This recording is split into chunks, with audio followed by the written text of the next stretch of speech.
오늘은 여러분들 자료 가지고 계시면 한번 보세요.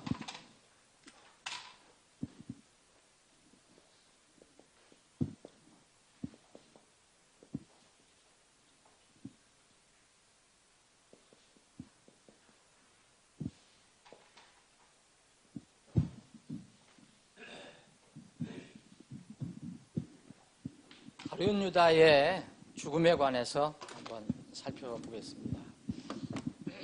이 성경, 이제 우리가 사복음서를 지금 보고 있는데 거의 이제 사복음서는 다 살펴보는 과정에 있습니다. 이 마태복음 27장에 예수님을 이제 자기 스승을 배반한 가룟 유다가 마지막 최후 어떻게 삶을 마감하는가 그 내용이 거기에 기록이 되어 있습니다. 그런데 누가가 기록한 사도행전, 이제 사도행전을 누가가 기록한 거 여러분 아시죠? 의사 누가복음도 기록했고 사도행전도 기록했습니다.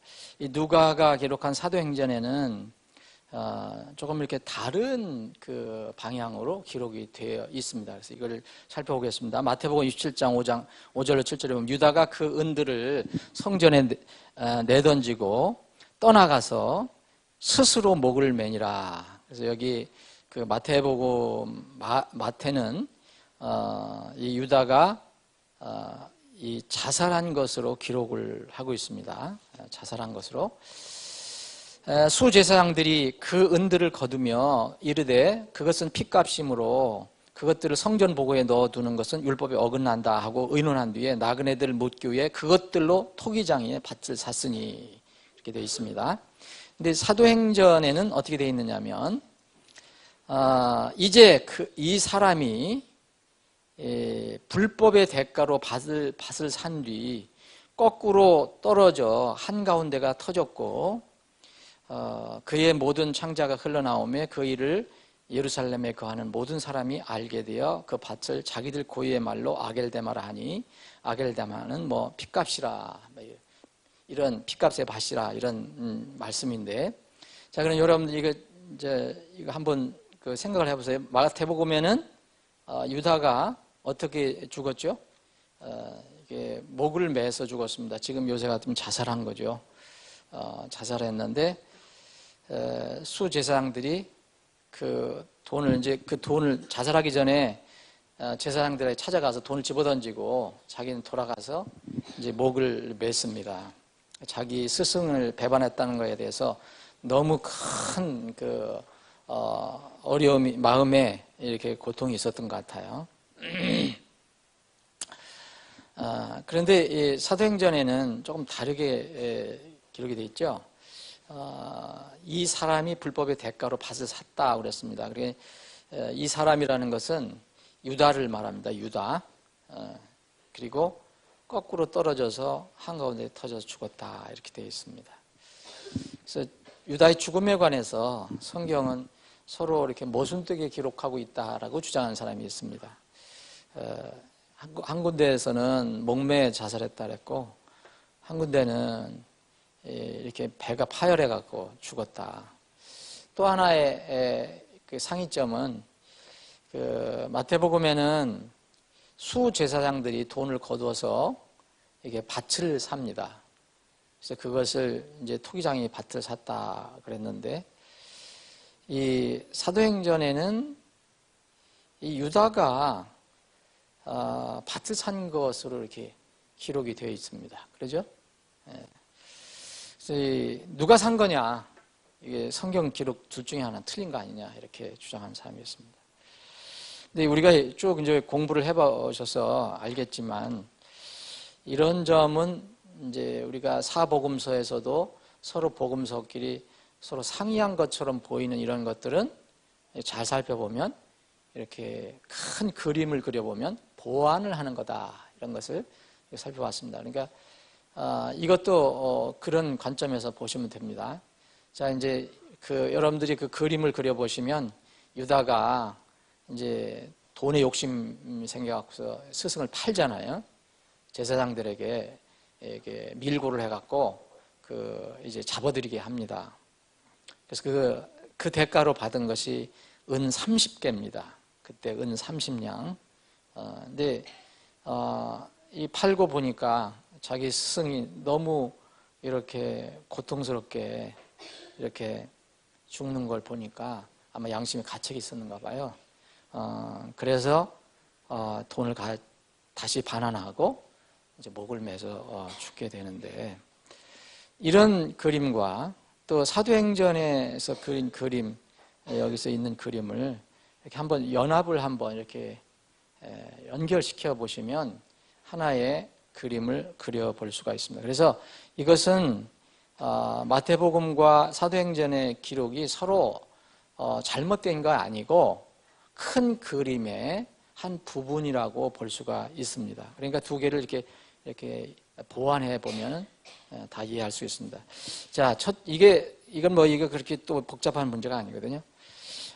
그러면 누가 왜 자살을 어떻게 했냐? 어떻게 죽었느냐? 유다가 마태복음 유다가 자살했다 그랬고요. 사도행전은 거꾸로 떨어져서 죽었다 이렇게 되어 있습니다. 근데 이 유다는 이제 양심의 가책이 되어서 이제 목을 맸을 거 아닙니까? 목을 맸는데, 목을 맸다 그랬잖아요, 여기. 근데 그때 어디 가서 맸을까? 이제 성경은 자세히 기록하고 있지 않지만 어떤 나무에 가서 맸던 것으로 보입니다. 나무에 가서 맸는데 그 나무가 어떤 나무인지 모르지만 약한 나무였는지 이렇게 그 나무가 높은 나무에 올라가서 목을 맸는데 그 목을 맸던 줄이 끊어졌던가 아니면 그 가지가 부러졌던가, 그래서 높은 데서 거꾸로 떨어져 갖고 여기 사도행전 그걸 얘기하잖아요. 거꾸로 떨어져서 이 한가운데가 터졌다는 것은 창자가 흘러나올 정도로 됐으니까 배가 이렇게 터졌다는 얘기죠. 파열됐다는 얘기죠. 이건 물론 이제 참 이런 정도로 사도행전이 의사 누가가 자세하게 기록을 했는데, 이 두 가지는 그래서 그렇게 연결을 해볼 수가 있을 것입니다. 줄이 끊어졌거나 매달렸던 나무 가지가 부러져서 그 충격으로 떨어져서 배에 큰 파열이 일어나고 죽은 것으로 보입니다. 그러니까 유다가 자살한 건 맞습니다. 그런데 이 사도행전은 유다가 자살해서 나무에서 떨어져서 죽은 것까지도 끝까지 다 기록을 한 것으로 봅니다. 사도행전에 있는 그 기록은 하나님의 어떤 무서운 얘기지만 하나님의 심판과 하나님의 어떤 이런 것까지도 이 누가는 잘 기록을 해놓은 거 아닌가. 근데 마태복음은 그냥 넘어갔습니다. 그래서 누가는 유다가 겪은 불행을 아주 세세하게 다 기록을 한 거죠. 두 번째, 그러면 누가 밭을 샀냐? 한 군데서는 제사장들이 샀다고, 한 군데서는 본인이 직접 샀다고 그러잖아요. 사도행전에서는 이 사람이 불법의 대가로 밭을 산 뒤 그랬잖아요. 이 문제는 그 피밭이란 이 아겔다마라는 이 피밭을 누가 샀느냐는 어떤 문제냐면 그 밭을 살 때 누구의 돈으로 샀느냐. 그러니까 그 밭 구입 대금이 어디서 나왔느냐, 그것을 서로 다르게 본 것이라고 이렇게 생각할 수 있습니다. 사도행전은 이제 단순히 유다가 불의한 행동을 했잖아요. 돈이 어디서 나왔습니까? 그래서 자기가 받았습니다. 받았어요. 그래서 사실은 이제 그 돈이 유다에게 넘어간 겁니다. 유다의 소유가 됐어요. 완전히 넘어갔잖아요. 예수님하고 자기 스승하고 바꿔서. 유다의 돈 30냥이, 은 30냥이었습니다. 그런데 자기가 자살을 했어요. 그 제사장에게 집어던지고 가서 자살을 했어요. 그 제사장이들이 그것을 돈을 수거했다 그랬잖아요. 돈을 수거해서 은들을 거두었다 그랬어요. 그 은들을 거뒀어요. 그걸 가지고 제사장들은 밭을 샀어요. 그래서 자기들 소유로 삼은 게 아니라 이젠 토기장이 밭으로 샀다. 그런데 이 마태복음에는 그것을 어떻게 얘기했느냐. 사도행전에는 유다가 산 걸로 되어 있지만 마태복음에는 돈은 유다 거지만 실제로 거래한 거, 그 밭주인하고 거래하고 실제로 거래를 이렇게 주장한 사람은 바로 살아있는 수제사장들이 한 거다. 그래서 그렇게 표현을 하고 있습니다.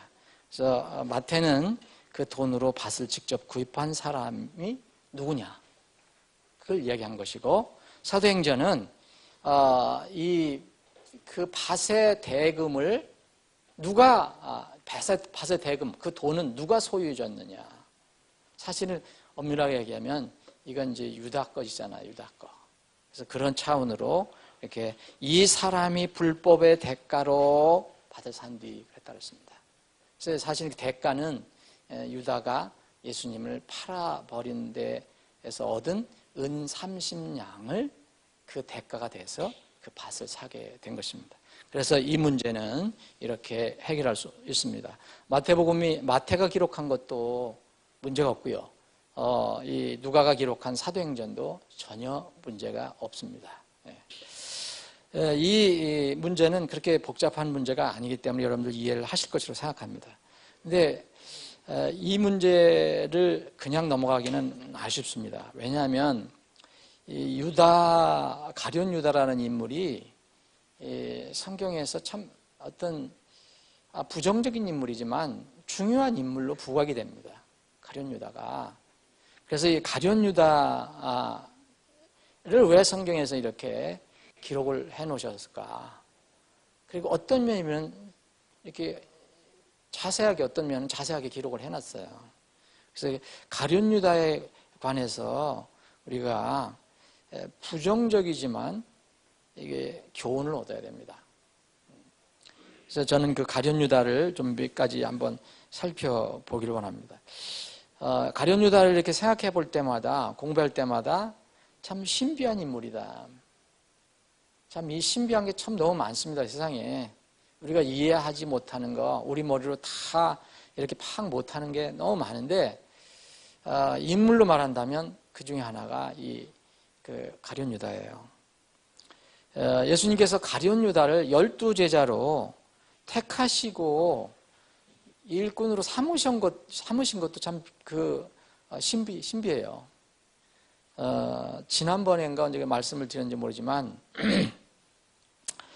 유다는 처음부터 이제 아니었거든요.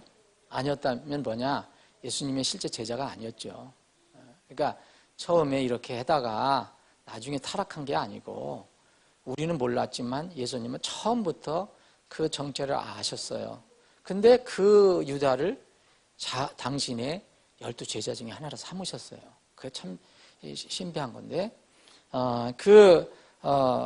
유다는 예수님의 명령을 받고 또 태연스럽게 또 예수님이 주신 능력도 가지고 가서 복음을 전했다고 나옵니다.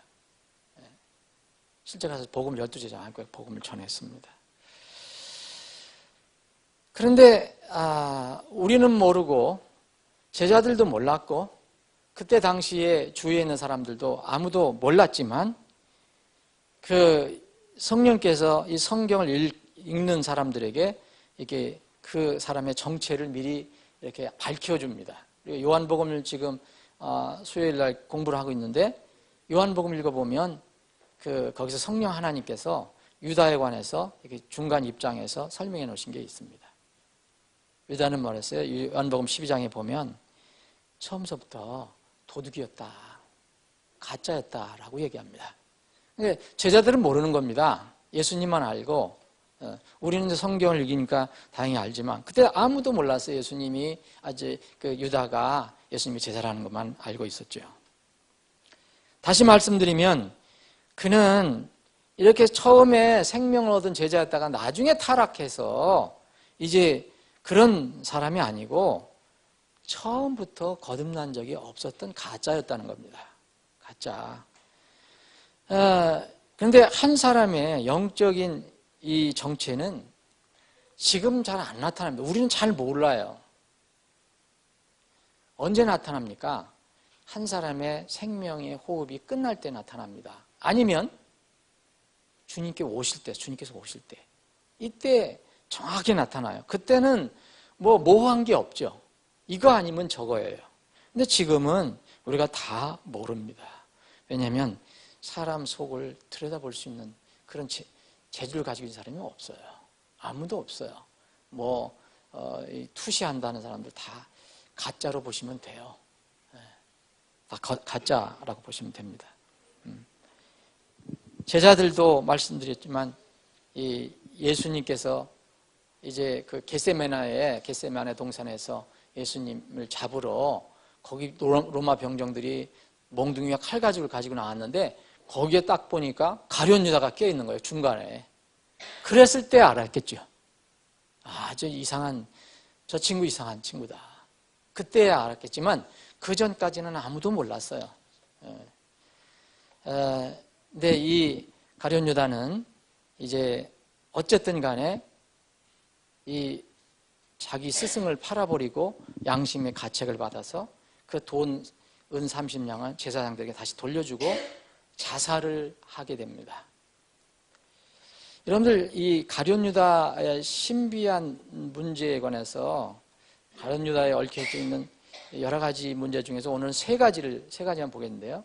이 가룟 유다를 통해서 우리가 배울 수 있는 것이 뭐냐면 회개와 후회입니다. 성경에는 두 가지를 다 얘기하고 있습니다. 후회와 회개. 그런데 성경이 얘기하는 생명과 관련된 거, 구원과 관련된 거는 회개지 후회가 아닙니다. 자, 회개라는 건 뭐냐? 일단 후회도 포함합니다. 슬퍼하고 괴로워하고 이거 다 포함하는 거예요. 회개.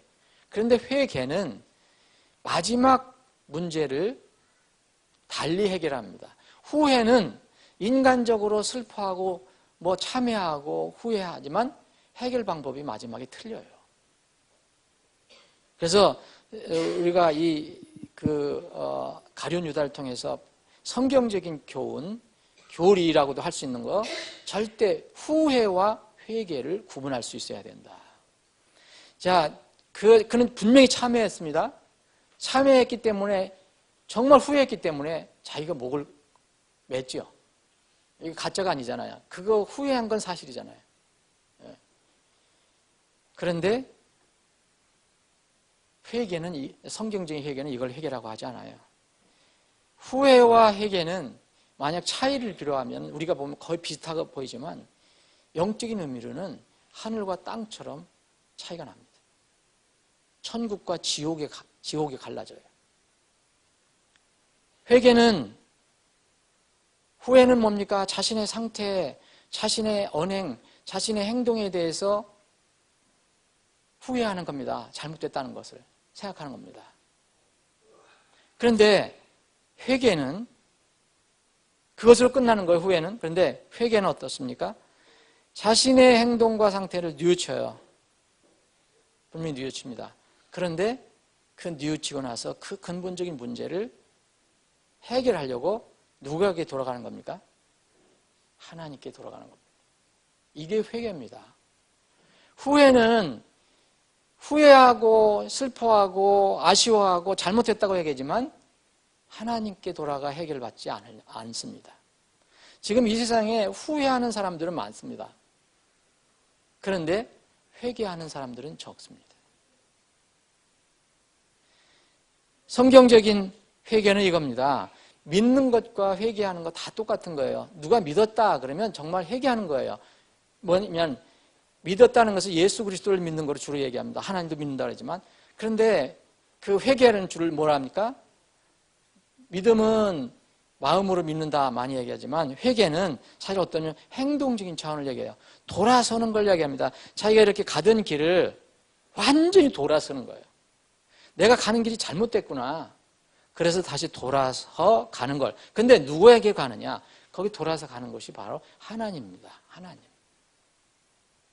사도행전 20장 21절에 보면 유대인들과 그리스도인들에게 그리스인들에게 하나님을 향한 회개와 우리 주 예수 그리스도를 향한 믿음을 증언합니다. 바울 사도가 평생을 했던 게 이겁니다. 하나님께 돌아서라. 하나님 믿어라 하는 것은 하나님 돌아서라는 거예요. 내가 가는 길이 옳다고 생각하면 못 돌아서죠. 그런데 이 내가 가는 길이 잘못됐구나. 돌아서는 걸 얘기합니다. 그것이 바로 예수 그리스도를 믿는 것입니다. 분명히 히브리서 6장 1절 보면 회개는 죽은 행위로부터 돌아서는 거라 했어요. 죽은 행위로부터 누가 하나님께 돌아가는 믿음을 얘기합니다. 이 회개와 후회를 이렇게 분명하게 구분할 수 있는 것은 여러분 세상에서 우리 주님을 얘기 안 해도 하나님 얘기하지 않아도 후회를 얘기할 수 있습니다. 개과천선이라는 말 여러분들 아시죠? 개과천선. 어떤 사람이 정말 망나니 짓을 하며 살다가 악한 짓만 골라서 하다가 나중에 어떤 데 보니까 저 사람 완전히 변했대. 그게 개과천선. 과거를 뉘우치고 이 선한 사람 바뀌었다는 거죠. 개과천선. 이 개과천선했다고 얘기할 때 여러분 좋은 일입니다. 근데 개과천선했다고 다 생명을 얻는 건 아닙니다. 생명은 예수 그리스도를 통해서밖에 얻을 수가 없습니다. 다른 방법이 없어요. 하나님께서 그렇게 정해놓으셨기 때문에 안 됩니다. 여러분 개과천선은요, 이 예수 그리스도를 믿는 이 그리스도 이 믿음이 아니어도 소위 기독교가 아니어도 개과천선 하는 사람들이 있습니다. 여러분. 도덕적으로도 윤리적으로 또 어떤 불교를 믿고 또 마호메트를 믿고 무슨 뭐 도교를 믿고 유교를 믿고 개과천선하는 사람이 있어요. 분명히 있어요. 어떤 동기를 통해서 있습니다. 그런데 그 사람이 선하게 됐다고, 착한 사람이 됐다고 생명을 얻는 건 아닙니다. 이런 사람들은 다 어떤 면은 후회입니다. 후회 돌아선 거예요. 근데 잘못 돌아선 거예요. 왜 유다가 잘못됐습니까? 유다가 후회한 건 잘한 것입니다. 그런데 마지막 해결을 뭔가 하나님께 돌아가서 해야 되는데 자기에게 돌아가는 걸로 끝냈습니다. 그게 자살입니다. 여기서 유다가 생명을 얻으려면 은 30냥 제사장에 돌려준 거 잘한 겁니다. 그런데 바로 하나님께 돌아서면 됐어요. 예수님께 돌아섰으면 되는데 자기 목숨을 자기가 끊어버렸습니다. 그렇게 한다고 해서 근본적인 문제가 해결되는 거 아니잖아요. 유다는 후회했지만 하나님께 돌아가는 대신 자신에게 돌아갔기 때문에 이것은 회개에 이르지 못한 것입니다. 분명히 뜻을 여러분들 이해하시죠? 마태복음 19장에 보면 부자 청년이 나옵니다. 이 청년은 정말 구원받고 싶었습니다. 그렇죠? 내가 어떻게 하면 영원 생명을 얻을 수 있습니까? 분명히 뭔가 궁했기 때문에 찾아왔습니다. 예수님의 말씀을 들으니까 하나 버릴 게 있었어요. 그건 뭡니까? 자기가 너무 돈이 많아요. 소유가 많아요. 예수님이 그걸 팔아서 가난한 사람들 주고 나를 따라오라 라고 얘기해요. 돈을 다, 그 재물을 다 팔아버리고 따라오는 게 구원받는 게 아닙니다. 예수님을 따라오면, 그걸 버리고 따라오면 구원받는 기회가 생기는 거죠. 근데 어떻게 했습니까? 그렇게 영생을 얻고 싶다고 한 사람이 예수님 말씀을 듣니까 뭐라 했어요? 많은 소유를 가졌으므로, 많은 돈을 가졌으므로 그 말씀을 듣고 근심하며 가니라. 어디로 갔어요? 어디로 갔습니까, 이분? 자기가 여러분들 쭉 가는 길을 가잖아요. 근데 예수님을 만나서 좀 구원을 받고 싶은데, 그래서 예수님 찾아왔어요. 찾아왔는데 예수님 들었어요. 그래, 너 그럼 돌아서라. 이건데 하나님께 돌아서라. 근데 돈 때문에, 물질 때문에 돌아서질 못합니다. 그래서 뭐라 했습니까, 성경에는? 근심하며 자기 길로 가니라. 일종의 약간 후회는 할 수 있지만 이건 회개는 아닙니다. 그래서 고린도후서 7장 10절에는 아주 정말 여러분이 꼭 기억하셔야 할 귀한 말씀이 있습니다. 우리가 여러 번 살펴본 말씀입니다. 하나님의 뜻대로 하는 근심, 이거를 영어로 보면 godly sorrow라고 돼 있어요. 그러면 직역을 하면 이겁니다. 경건한 슬픔이에요. 하나님의 뜻대로 하는 근심은 경건한 슬픔, 하나님을 닮아가려고 하는 그런 이 후회, 슬픔이라는 거예요. 이것은 회개를 이룬다. 그래서 하나님을 향한 후회는 회개를 이룬다. 그래서 다시 돌이킬 수 없는 구원에 이르게 하거니와. 구원 안 받으면요, 절대 다시 돌이킬 수 없는 겁니다, 여러분. 주었다 뺏는 게 아니에요. 그런데 보세요, 여기 세상의 근심. 세상에서 여러분들 하는 하나님이 빠진 슬픔, 후회, 개과천선, 이건 뭐라 했습니까, 여러분? 사망을 이룹니다. 사망을 이룬다. 정말 슬프고 슬픈 이야기입니다, 이거. 가룟 유다를 공부할 때 반드시 여러분 다시 기억하셔야 할 것은 후회와, 성경적인 후회와 회개를 여러분 잘 생각하셔야 됩니다. 우리가 복음을 전하는 건요, 사람을 착하게 만들려고 하는 게 아닙니다. 법 지키고 윤리도덕적으로 살아라, 이것도 우리가 할 수 있는 얘기지만 그렇게 해서 구원받는 건 아닙니다. 주님께 돌아서야 됩니다. 두 번째는 이 가룟 유다의 사건은, 이 가룟 유다가 복음을 들었거든요. 그리고 예수님께서 복음을 전해라 명령까지 하셨습니다. 실제로 가지고 자기가 나가서 전했습니다. 그런데 그는 구원을 받지 못했습니다. 복음이 어떤 한 사람에게 다가갔을 때 생명이 되는 과정이 있다. 생명이 되는 과정, 이 중요성을 한번 생각해 봐야 된다. 어떤 사람에게 복음이 전해질 때 우리는 입으로밖에 전할 수가 없습니다. 그래서 그 사람이 정말 복음을 받았냐면 입으로 시인하는 것밖에 없어요. 오늘 이제 침례를 받지만 사실은 몸으로 증언하는 겁니다. 아무 소리 안 해도 이거 순종하면 난 구원을 받았다는 것을 간증하는 하나의 그 간증이거든요. 그런데 복음은 입으로밖에 전할 수 없고 그 사람이 그 믿음을 입으로 시인하지만 여러분, 우리가 알 수 없는 그 마음 속에 뭐가 먼저 이루어지느냐면 그 마음 속에 하나님의 말씀이 들어가면 하나님의 의가 이루어진다는 겁니다. 하나님의 의, 하나님의 공의. 그래서 복음은 입과도 연결이 되어 있지만 반드시 마음으로 먼저 연결되는 겁니다. 그래서 그 로마서 그 말씀이 나온 겁니다. 입으로 고백하기 전에 반드시 마음에 이루어집니다. 말씀이 내게 가까이 있어 내 입에 있으며 내 마음에 있느니라 하였으니 곧 우리가 선포하는 믿음의 말씀이라. 바울 사도가 선포한 이 복음은 우리가 전하는 것하고 똑같습니다. 바울도 입으로 전했습니다. 우리는 요새 글도 써서 전합니다. 바울도 그때 편지를 썼습니다. 그런데 곧 내가 만일 내 입으로 주 예수님을 시인하고 하나님께서 그분을 죽은 자들로 살리신 것을 내 마음속으로 믿으면 구원을 받으리니. 사람이 마음으로 믿어 의에 이르고 입으로 시인하여 구원에 이르니라. 우리는 다른 사람들이 어떻게 구원을 받았냐 알 수 있습니까? 입으로 그분이 시인하는 걸 보고 알 수가 있습니다. 그런데 하나님은 그걸 보고 아는 게 아니에요. 하나님은 그 사람 마음에 벌써 마음으로 믿어 의에 이르렀다 그러잖아요. 의와 여기서 구원은 똑같은 것입니다. 우리가 의인이 되지 않으면 구원받는 것이 아닙니다.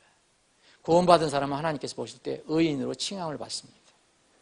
그래서 유다 사건은 복음이 생명이 되는 과정의 중요성을 상기시켜준다. 이 유다는 입으로는 가지고 있었는데 마음의 생명으로 이루어지지 않았습니다. 이게 참 신비한 일입니다. 무서운 일이기도 합니다.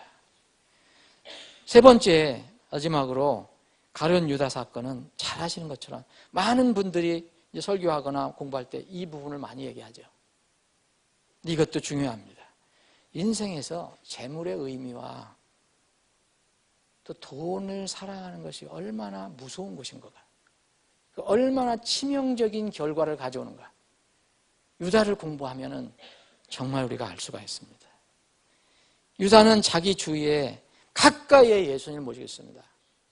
여러분, 그 첫 교회가 예수님이 세우신 교회인데, 이게 예루살렘 교회인데, 예루살렘 교회가 120명이 모이기 전에 먼저 12명이 모였어요. 예수님이 지명하고 구원시켜 주시고 침례해 주시고. 그럼 어떤 작은 교회죠. 아주 약한 교회였지만, 근데 그 교회의 재정을 누가 담당했습니까? 유다가 담당했습니다. 유다가. 정말 주님을 제일 가까이서 보필할 수 있는 사람. 그런데 교회의 재정까지 담당했던 사람. 그런데 그는 끝내 영원한 생명을 얻지 못했습니다. 왜 그랬습니까? 이유는 우리가 이제 이 세 번째 주제를 보면 돈 때문이었습니다. 재물욕이었습니다. 재물욕. 예수님께서 유다도 구원을 받지 않기를 원하셨겠습니까? 유다까지도 모든 사람이 구원을 받으며 진리를 하는데 이르기를 원하시는 분이었는데 유다도 구원받기를 원하시는 분이었죠. 그런데 유다는 이 돈 때문에 사실 망한 사람입니다. 돈 자체가, 재물 자체가 나쁜 건 아니죠. 여러분 아시죠? 무조건 부자들을 공격하는 거 그건 옳지 않은 것입니다. 자기가 땀 흘려 일해서 돈을 정당하게 버는 것은 성경적입니다.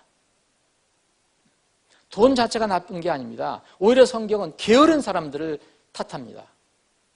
게으른 사람. 돈 자체가 나쁜 게 아니고 물질 자체가 나쁜 게 아니에요. 재물 자체가 나쁜 게 아닙니다. 그런데 그 부를, 그 재물을 어떻게 대하느냐, 여기에 딸려서 선악이 갈라진다는 거죠. 여러분 성경에 보면 이 훌륭한 사람이 나옵니다. 아리마대 요셉은 대단한 부자였습니다. 부자.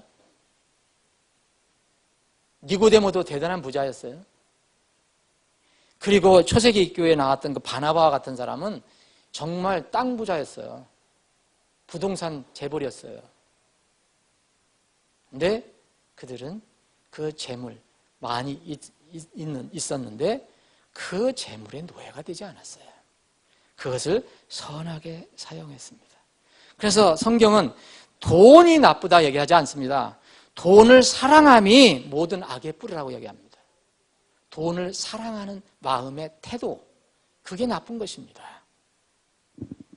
그래서 어떤 자들이 돈을 탐내다가 믿음에서 떠나 잘못되고 고통으로 자기를 찔러 꿰뚫었도다.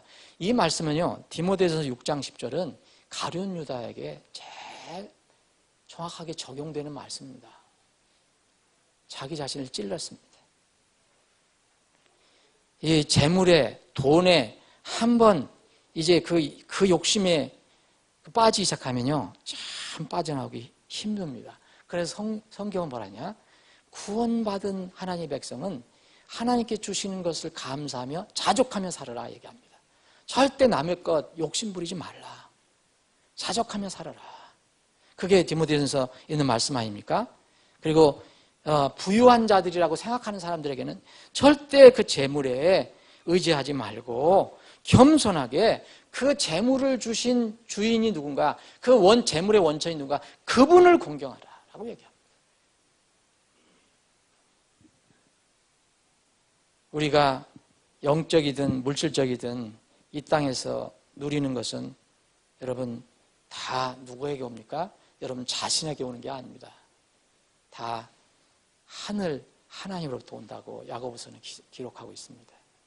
좋은 것들, 모든 선물은, 좋은 것들은 다 하나님부터 내려온다. 여러분들의 재물, 직장, 건강, 모든 것 다 하나님께 주시는 것을 믿으시고 감사하며 사시기를 바랍니다. 아버지 하나님, 오늘도 저희들 믿음 주셔서 모이게 하시고 말씀을 서로 나눠볼 수 있는 기회를 허락해 주심을 감사합니다.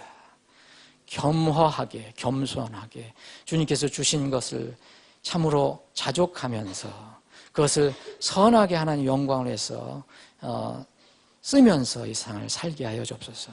오늘 아침에 참으로 별로 이렇게 좋은 주제는 아니었지만 가룟 유다에 관한 주제를 공부했습니다. 이것이 우리에게 부정적인 교훈이지만 우리가 이 땅을 살아가는데 큰 도움이 되는 교훈이 되게 하여 주시길 원합니다. 이 시간 이후로 진행되는 모든 절차를 주님께서 주장하시고 주님께서 복 주시고 하나님께서 영광 받으시는 시간들이 되게 하여 주옵소서. 거룩하신 예수님의 이름으로 기도합니다. 아멘.